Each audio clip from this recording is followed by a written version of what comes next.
ពួកវាចង់ឲ្យខ្ញុំកំទេចវាខ្ញុំជ្រើសរើសខាងប្រជាជនប្រយ័ត្នការលួចចម្លងខុសច្បាប់ប្រភពត្រូវបានកំណត់សេនាធិការវិទ្យាសាស្ត្រ Matt Odd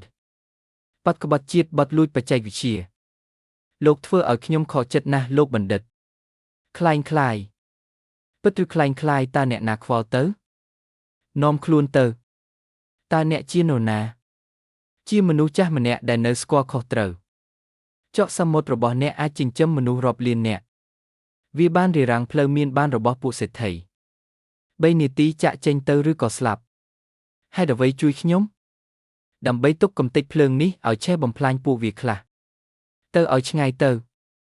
ខ្ញុំនឹងត្រឡប់មកវិញជំហានដំបូងគឺទឹករឹងមាំល្មមអាចចងរបស់បានមួយនេះប្រើបានរួចរាល់ហើយថែមអានឹងទៀតរឹតតែងាយប្រើមានទឹកហើយបន្ទាប់មកគឺអាហារប្រៃពេកហើយមានជាតិរំខានមិនអាចញ៉ាំឈើបានទេញ៉ាំបានបេះមួយក្តាប់រាល់ថ្ងៃមិនអាចទប់ទល់បានយូរទេត្រូវរកវិធីឲ្យវាដុះនៅទីនេះដោយខ្លួនឯងមិនបាច់ដាក់ចំណីទេវាចូលមកដោយខ្លួនឯងទ្រង់មិនគ្រាន់ទេត្រូវការថែមទៀតចកសមុទ្រចូលចិត្តតោងដែកច្រេះដែកប្រហែលជាសារធាតុចិញ្ចឹមជាប់ហើយអានឹងក៏អាចចិញ្ចឹមបានដែរច្រើនម្លេះហេតុអីពីមុនខ្ញុំមិនចាប់អារម្មណ៍ញ៉ាំបានឆ្ងាញ់ជាងចកសមុទ្រទៀតអាដែលនៅក្បែរចកសមុទ្រលូតលាស់ល្អជាងចកសមុទ្រជួយចិញ្ចឹមពួកវាជាសត្វស៊ីកំទេចកំទីមិនបាច់ដាក់ចំណីទេចកសមុទ្រចិញ្ចឹមខ្យងជួយចម្រោះទឹកស្អាតត្រីក៏លូតលាស់ល្អពួកវាចិញ្ចឹមគ្នាទៅវិញទៅមកដូចជាវត្តតូចមួយគឺប៉ាល់ខ្ញុំឈ្មោះលីសាគាត់គឺជាពូរបស់ខ្ញុំអរគុណមើលឲ្យច្បាស់គឺលំនឹងប្រើកម្លាំងចុងម្រាមដៃចំណងនេះខ្ញុំមិនដែលឃើញទេរំពីរជុំមិនមែនមួយជុំទេពីរជុំចាំទុកហើយគាត់រស់លើសមុទ្រមួយជីវិតចំណងណាទប់រលុកណាគាត់ដឹងដោយមិនបាច់គិតនៅភូមិអ្នកនេសាទគាត់ចេះជួសជុលនិងធ្វើគ្រប់យ៉ាងតើមានរឿងអ្វីកើតឡើងចំពោះភូមិរបស់អ្នកភូមិយើងសង់លើកោះផ្កាថ្មចិញ្ចឹមត្រីរហូតមក3 ខែមុនមានខ្យល់ព្យុះមួយរលាយអស់គ្មានសល់មនុស្សជាង20នាក់ក្នុងភូមិសល់តែទូកប៉ុន្មានគ្រឿងដែលរត់រួចយើងអន្តែតលើសមុទ្រ7ថ្ងៃបានពូជួយរកទឹកផ្អែមនិងចាប់ត្រីតូចទៅព្រោះ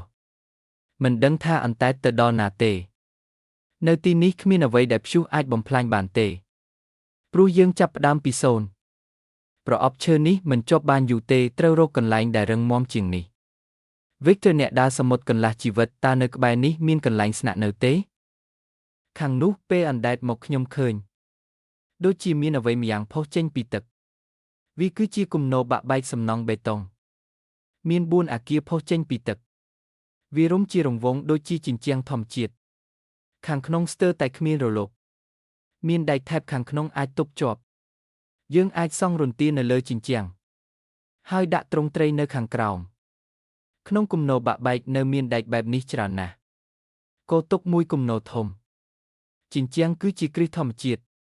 អ្វីដែលយើងត្រូវធ្វើគឺរៀបចំរន្ទានៅខាងលើខាងក្រោមចិញ្ចឹមត្រីខាងលើសម្រាប់មនុស្សរស់នៅចូលតាមបង្អួចនោះទៅទឹកចូលមិនលិចទេបន្ទប់នេះប្រើបានមេឃៀវមិនក៏ដឹងទៅពណ៌ផេះវាមិនត្រឹមត្រូវ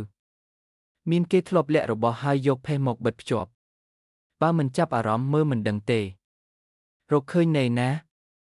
នៅជាន់ក្រោមទ្វារត្រូវបានបិទខ្ញុំចូលតាមបង្អួចតែមួយរសៀលយើងមានកន្លែងនៅមានស៊ីម៉ង់និងមានឧបករណ៍ទៀតអាគារទល់មុខនៅមានរបស់ទៀតចែកគ្នាផ្អើលរកមើលវិកឆែកអាគារនោះខ្ញុំនិងលីសាឆែកក្រោមទឹកមិនទាន់សមទេទៅថ្ងៃមុខមិនបាច់ខំបង្កាត់ភ្លើងដោយដុសឈើទៀតទេទុកវាទៅមានរកស្ទូចធ្នឹមឡើងទៅនឹងចំណេញកម្លាំងច្រើនតាមបង្គោលគ្រីស4សិនបន្ទាប់មកសង់ធ្នឹមតឹងចុងក្រោយក្រាលក្តារអាចទ្រទម្ងន់បានទៅឆ្វេងកន្លះធ្នាប់រាល់ពេលធ្វើត្រីកញ្ច្រែងថ្មីគាត់តែងតែបោះផ្លែសន្ទូចចាស់មួយទុកលើបង្គោលគាត់ថាដើម្បីសេចក្តីសុខរឹងមាំណាស់ទាញស្ពានចម្លងរវាងអាគារទាំងពីរធ្វើកំពុងចម្លងតូចមួយនៅកណ្ដាល នៅខាងកប៉ាល់លិចនៅមានសម្ភារៈទៀតបំណែកឈើក្តារនៅសល់ច្រើនណាស់ទៅដឹកមួយជើងទៀតនៅក្រោមឆ្អឹងដែកមានត្រីប្រភេទថ្មីពណ៌ប្រាក់ខ្នងមានពន្លឺពណ៌ខៀវពីមុនមិនដែលឃើញសោះចាំយកទ្រង់មកតាមក្រោយទឹកសម្ភារៈទៅវិញសិនស្ពានដែលសង់ក្បែរមាត់ទឹកមិនបាច់មានជណ្ដើរទេដើរឡើងមកបានតែម្ដងចប់ល្អណាស់ស្អែកទៅកន្លែងកប៉ាល់លិចចាប់ត្រីដែលអ្នកនិយាយនោះមកអាពណ៌ប្រាក់ដែលមានពន្លឺខៀវលើខ្នងយកទ្រង់ទៅចិញ្ចឹមវាមួយទ្រង់ដាច់ដោយឡែកត្រីឆ្នូតខៀវប្រហែល15ក្បាលប្រវែង2ធ្នាប់ក្នុងប្រាក់មានឆ្នូតពន្លឺខៀវស៊ីកំតិចកំទីចកសមុទ្រងាយស្រួលចិញ្ចឹមថែមមួយប្រភេទទៀតហើយត្រីឆ្នូតខៀវលីសនិងចកសមុទ្រកាន់តែច្រើនទៅហើយកាលពីដំបូងទីនេះគ្មានអ្វីសោះតែឥឡូវមានហើយវាមិនទាន់ចប់ទេតែគោមិនគ្រាន់ទេនៅកន្លែងកប៉ាល់លិចប្រហែលជាមានឆ្លៀតឆែកត្រីឆ្នូតខៀវផងម្សិលមិញរលកធំទ្រង់ប្រហែលជារស័ព្ទកន្លែងឡាងនេះហើយជាអ្វីដែល Victor ត្រូវការ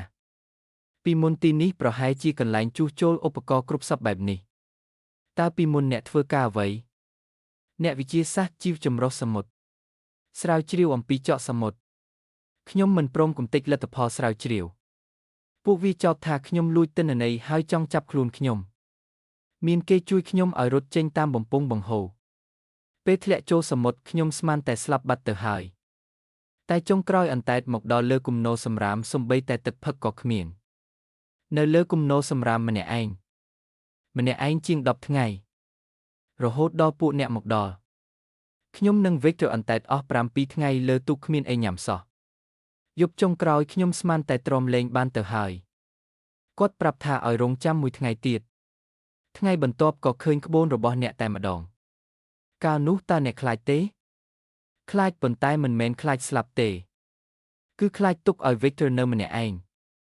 ឥឡូវនេះមិនមែននៅម្នាក់ឯងទៀតទេ